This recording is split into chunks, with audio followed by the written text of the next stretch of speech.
முருங்கைக்கீரை பிடிக்காதவங்க, ஹெச்பி லெவலை கூட்டணும்னு நினைக்கிறவங்க, அனிமிக்காக இருக்கிறவங்க, அப்புறமா தலைமுடி நம்மளுக்கு நிறைய ஹேர் ஃபால் ஜாஸ்தி ஆகுதுங்க, நிறைய விழுது முடி. அதுக்கெல்லாம் ஒரு ரெசிபி செய்கிறேங்க. இது வாரத்தில் 2 நாள் இல்லைன்னா 3 நாள் நீங்கள் செஞ்சு சாப்பிடுங்க. கண்டிப்பாக இம்ப்ரூவ் இருக்கும். அது எப்படி செய்யலான்னு பார்க்கலாம் வாங்க. பாருங்கள், கேஸ் பற்ற வச்சு நான் கடாய் வச்சுருக்கேங்க. கொஞ்சமாக நம்ம எண்ணெய் ஊற்றிக்கலாம். முருங்கைக்கீரையை நான் கழுவி நான் ஸ்ட்ரெயினரில் போட்டு வெடிக்கட்டி வச்சுருக்கேங்க. அதை நம்ம போட்டுக்கலாம்.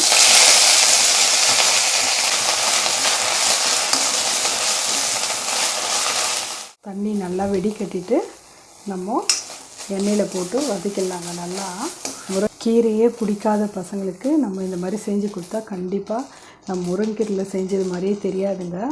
பெரியவங்களுக்கும் சரி, சின்ன பசங்களுக்கும் சரி, இது மாதிரி நம்ம செஞ்சு கொடுத்தோம்னா நல்லா விரும்பி சாப்பிட்ருவாங்க. பாருங்கள், முருங்கைக்கீரை நல்லா வதங்கிச்சுங்க, சுருண்டு. இப்போது 2 ஸ்பூன் பொட்டுக்கடலை எடுத்து வச்சுருக்கோங்க, சட்னி கடலை, அது போட்டுடலாம் இதோட. பாருங்கள், சட்னி கடலை சூடானா போதுங்க. இப்போ நம்ம ஒரு தட்டில் எடுத்து வச்சிடலாங்க. இதை முருங்கைக்கீரை நல்லா வதங்கிடுச்சுங்க. இப்போ நம்ம எடுத்துடலாம். அதே கடாயில் நம்ம இப்போ கொஞ்சோண்டு எண்ணெய் ஊற்றிக்கோங்க. ஒரே ஒரு வெங்காயம் அரிஞ்சு வச்சுருக்கோங்க, பெரிய வெங்காயம், அது போட்டுக்கலாம்.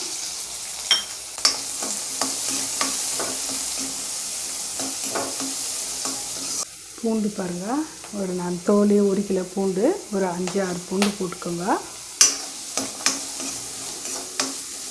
நீங்கள் தோல் உரிச்சும் போடலாம், நான் தோல் உரிக்காத போட்டுக்கோங்க.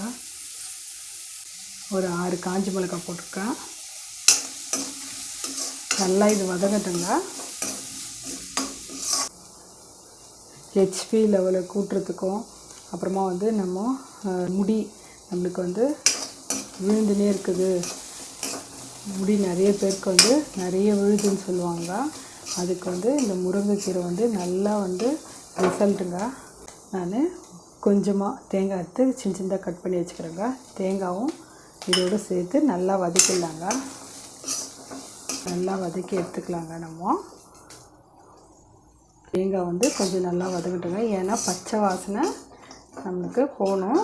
தேங்காய் வதக்காத நம்ம போட்டோம்னா சீக்கிரம் கெட்டு போகிறதுக்கு வாய்ப்பு ஜாஸ்தி இருக்குதுங்க. அதனால தான் தேங்காய் நான் நல்லா வதக்கிறேங்க.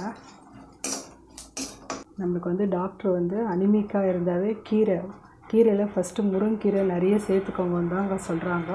அதனால் நீங்கள் குழந்தைங்களுக்கு இந்த மாதிரி செஞ்சு கொடுங்க, கண்டிப்பாக சாப்பிட்ருவாங்க. நம்ம கீரை பொரியலாவோ செஞ்சு கொடுத்தோம்னா சாப்பிட்றதில்லைங்க பசங்க. கீரை எனக்கு வேணான்ட்டு ஒதுக்கி வைக்கிறாங்க. அதனால் நீங்கள் இந்த மாதிரி செஞ்சு கொடுங்க, நல்லா விரும்பி சாப்பிடுவாங்க. கீரை சேர்த்த மாதிரி தெரியாதுங்க பசங்களுக்கு. அங்கே ஓரளவுக்கு வதங்கிடுச்சுங்க, போதுங்க வதனந்து. இப்போ நம்ம கேஸ் ஆஃப் பண்ணிவிட்டு இது ஆறட்டுங்க. பாருங்கள், ஆறிடுச்சுங்க. இப்போ நம்ம மிக்ஸி ஜாரில் நம்ம எடுத்து போட்டுக்கலாங்க. மிக்ஸி ஜாரில் வறுத்து வச்சதெல்லாம் நம்ம எடுத்து மிக்ஸி ஜாரில் போட்டுக்கலாங்க. பாருங்கள், நம்ம கடலையும் முருங்கைக்கீரையும் வதக்கி வச்சோம் பாருங்கள், இதுவும் ஆறிடுச்சுங்க. இதையும் நம்ம மிக்ஸி ஜார்லேயே போட்டுக்கலாம்.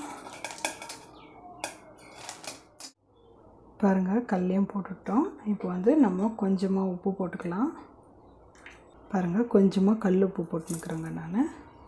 இப்போது இது மிக்சியில் அரைச்சின்னு வந்துடலாங்க. பாருங்கள், சட்னி அரைச்சின்னு வந்துட்டேங்க. பாருங்கள், இதை ஒரு பவுலில் ஊற்றிட்டு கொஞ்சமாக மிக்ஸி தண்ணி அலம்பி ஊற்றிக்கலாங்க. பாருங்கள், தாளிச்சிடலாம். ஒன்றும் இல்லைங்க, கொஞ்சம் எண்ணெய் ஊற்றிட்டு கடுகு, கொஞ்சம் பெருங்காயம், 2 காஞ்ச மிளகாங்க, அவ்வளோதாங்க. டேஸ்ட் ரொம்ப நல்லாயிருக்குங்க. நீங்கள் ஒரு டைம் இந்த மாதிரி செஞ்சு பார்த்து பசங்களுக்கு கொடுங்க, விரும்பி சாப்பிடுவாங்க. சாதத்தோடு பிசைஞ்சியும் சாப்பிடுவாங்க. அவ்வளோ டேஸ்ட் ரொம்ப நல்லாயிருக்குங்க. குழந்தைங்க அனிமிக்காக இருந்தால் இந்த மாதிரி சட்னி செஞ்சு நீங்கள் கொடுங்க. நம்ம சின்னவங்கலேருந்து பெரியவங்க வரைக்கும் எடுத்துக்கலாங்க. முருங்கைக்கீரை உடம்புக்கு ரொம்ப நல்லதுங்க. அதே போல் முடி விழுந்தாலும் நம்ம முருங்கைக்கீரை நிறைய சேர்த்துக்கணும்னா வந்து முடி விழுறது ஹேர் ஃபால் வந்து கம்மியாக வருது நம்மளே பார்க்கலாங்க. அதனால் இந்த மாதிரி செஞ்சு கொடுங்க. டேஸ்ட் வந்து ரொம்ப நல்லா இருக்குங்க. தோசையோடவும் கொடுங்க, சப்பாத்தி எது ஒன்றோட டேஸ்ட் வந்து ரொம்ப நல்லா இருக்குங்க. ஒரு டைம் நீங்கள் செஞ்சு பார்த்துட்டு உங்கள் ஃபீட்பேக் எனக்கு சொல்லுங்கள். லைக் பண்ணுங்கள், ஷேர் பண்ணுங்கள், சப்ஸ்கிரைப் பண்ணுங்கள்.